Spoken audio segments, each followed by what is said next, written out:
Hallo und herzlich willkommen zu einem mal anderen Format hier auf meinem Kanal. Vielleicht gefällt es euch, vielleicht gefällt es euch auch nicht. Könnt ihr gerne Kommentare schreiben.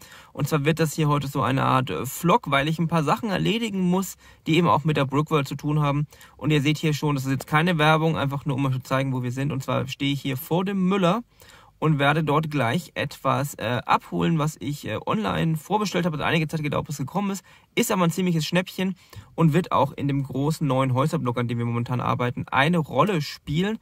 Und später werde ich auf jeden Fall auch noch zum Baumarkt mal gehen, um zu schauen, wie da die Holzpreise so sind. Weil, wie gesagt, ich habe immer noch kein Holz bestellt. Die Holzpreise sind natürlich momentan wirklich abartig hoch und ich suche immer noch das perfekte Holz zum perfekten Preis. Da schauen wir später auch nochmal nach, würde ich sagen. Aber ich gehe jetzt gleich mal hier rein. Und dann zeige ich euch gleich, was ich hier für die Brickworld mir bestellt habe und sogar auch zu welchem guten Preis ich das bekommen habe. So, da bin ich wieder. Ich war jetzt gerade kurz drin. Ihr seht, der Preis ist 63,96 nur. War eine Online-Bestellung, musste ich hierher liefern lassen, konnte ich nicht direkt nach Hause liefern lassen. Und ihr seht vielleicht schon die Nummer 10291. Und zwar ist das, mancher weiß es vielleicht schon, ist es dieses Set hier. Ich muss mal ein bisschen schauen, dass ich das hier hinbekomme, weil ich hier nicht so viel Platz habe. Ist dieses Fab 5 Loft. Ist als Serie, glaube ich, hier nicht so bekannt als Sendung, fand ich aber eigentlich ganz nett. Zum einen, weil eben sehr viele von diesen weißen Mauersteinen drin sind, zum anderen aber auch, weil man ja hier relativ viel von dem ganzen Apartment hat und wir planen ja auch oben im oberen Teil des neuen Häuserblocks Wohnungen oder Apartments reinzubauen. Und ich dachte, das ist doch eine ganz nette Geschichte. Da hat man doch schon fast ein ganzes Apartment. Wenn man jetzt noch ein bisschen Schlafzimmer dazu baut und eine Toilette, dann ist das ja schon mal super cool.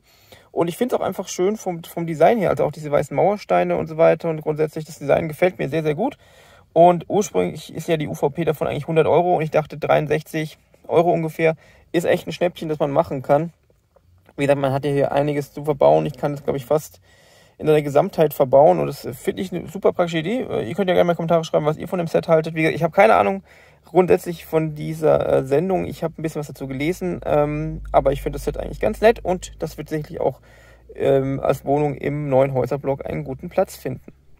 Okay, ich habe jetzt videotechnisch den Besuch im Baumarkt einfach mal ausgelassen, denn die Preise dort sind tatsächlich weit ab von dem, was man noch in irgendwelchen anderen Online-Zuschnitten etc. findet. Ich hatte auch diverse Holzhändler beziehungsweise auch Schreiner hier in der Gegend angeschrieben. Viele haben sich gar nicht mehr gemeldet, manche haben sich gemeldet und dann auch nicht mehr und manche sind noch teurer als alles andere. Also das ist wirklich momentan ein Riesenproblem, was das Thema Holz angeht. Und ja, grundsätzlich, ich zeige euch das Ganze mal, was meine Idee ist, weil wir hatten ja das Problem, dass wir einen sehr instabilen Tisch haben momentan. Also ich hatte nicht damit gerechnet, dass das Ganze sich so durchbiegt und deshalb habe ich natürlich hier auch noch ein bisschen was dazugelernt, was das Thema Tisch angeht und ich zeige euch jetzt einfach mal wie das Ganze ungefähr aussehen soll. Und zwar hier seht ihr, jetzt habe ich auch irgendein Bild aus dem Internet rausgesucht. Das ist, ich habe mich jetzt ein bisschen orientiert an den Dingen, die vor allem im Modelleisenbahnbau stattfinden. Und zwar werde ich eine Konstruktion haben, die eben mit solchen Rechtecken funktioniert. Je nachdem, wo es ist, sind es zwischen 30 und 40 cm Abstand. Ich glaube, das ist eine ganz gute Idee. Ich baue hauptsächlich mehrere Module auch in den Tischen. Und zwar sind die Module 204 auf 204 cm. Was dazu führt, dass eine gewisse Anzahl von Baseplates genau drauf passt, bis zu den Kanten. Und ja, davon wird es einige geben. Und zwar zeige ich euch das Ganze jetzt gleich mal im Stud.io. Da habe ich ja mal ein bisschen durchgeplant gehabt, wie das Ganze aussehen soll. Kennt ihr vielleicht aus irgendeinem anderen Video, als wir zum Beispiel den sogenannten 5-Jahres-Plan gemacht haben. Und ihr seht jetzt hier dieser Bereich. Hier vorne das Wasser ist der Fluss. Hier seht ihr die Brücke. Das Rote ist ungefähr die Stadtmauer. Hier der Busbahnhof und das hier Orangene ungefähr ist der Bahnhof, an dem wir ja auch momentan arbeiten. Und was jetzt passieren wird, wenn wir umziehen, ist, dass wir uns gleich erweitern werden. Und zwar zum einen wird es hier vorne noch eine 32er Reihe geben, um den Fluss ein bisschen zu verbreitern und den Strandbereich. Und dann wird hier eine 32er Reihe reingezogen um eben hier auch die Möglichkeit zu haben, dass unser neuer Häuserblock, der ja breiter ist, hier reinpasst.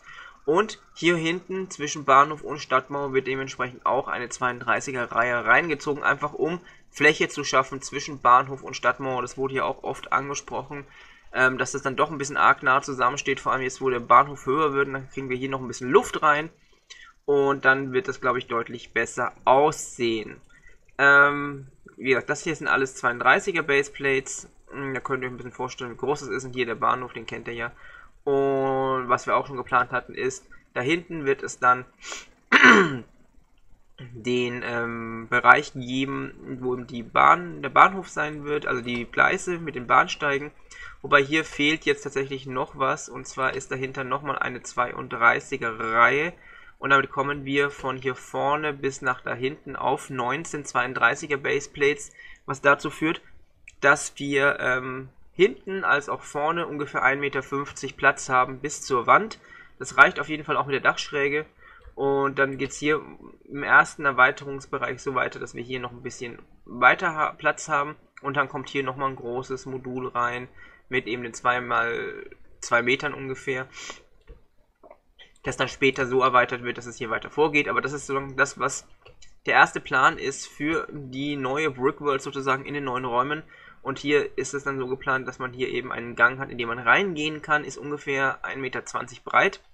Und dann hat man hier ja die ganzen Querschnitteinsichten. Man kennt ja, hier vorne ist ja die Einsicht im U-Bahnhof, hier im Untergrund des Bahnhofs. Hier drüben wird man reinschauen können, unter anderem in die Tiefgarage, die sich hier unten drunter noch eingebaut wird, irgendwann demnächst. Und hier drüben gibt es auch noch diverse Ideen, was man alles sehen können würde. Deshalb ist meine Idee gesagt, dass man hier eben einen Gang hat, in dem man sehr viel reinschauen kann. Ich habe immer noch die Idee, das tatsächlich bis nach unten durchzubauen. Also dass man wirklich komplett bis zum Boden Lego-Steine hat mit diversen Szenen, was auch immer, mal schauen. Und hier vorne habe ich auch noch die Idee, dass der U-Bahnhof etwas weiter nach rechts rutscht. Und wir hier noch eine Möglichkeit haben, die Untergrundetage der Brickbank, die ja hier in einem ganz anderen Maßstab, einem ganz anderen Design gebaut wird, dass wir unten in den Tresorraum reinschauen können. Und ich glaube, das wäre auch noch eine ganz nette Geschichte. Und das ist dann sozusagen der Plan für die Brickworld. Wie gesagt, hier hinten fehlt noch ein Streifen. Und damit kommen wir ursprünglich, die aktuelle Brickworld ist ungefähr 6 Quadratmeter, ein kleines bisschen weniger. Und das hier werden dann ungefähr 14 Quadratmeter sein. Also doch ein ganz schönes Wachstum zum bisherigen Stand. Aber auch das ist natürlich immer noch relativ winzig, wenn man bedenkt, wie groß der Raum ist. Aber jetzt kommen wir zu einem ganz anderen Problem, und zwar muss auch der Tisch gebaut werden, und das Holz ist, ihr wisst es vielleicht, Holzpreise sind momentan wirklich durch die Decke gegangen. Wenigstens gibt es inzwischen wieder Holz zu kaufen. Aber das Allergünstigste, was ich nach sehr viel Recherche gefunden habe, ist hier, das ist keine Werbung, das Online-Sägewerk twosize.de. Das Fatale an der ganzen Geschichte ist, das Ganze ist in Holland. Und ich habe mir jetzt hier einfach mal alles durchgerechnet, was ich an Platten brauche. Also meine Idee ist, dass ich Multiplex-Pappel nehme für eben diese hochkant stehende Elemente, die dann eben so verzahnt werden ineinander.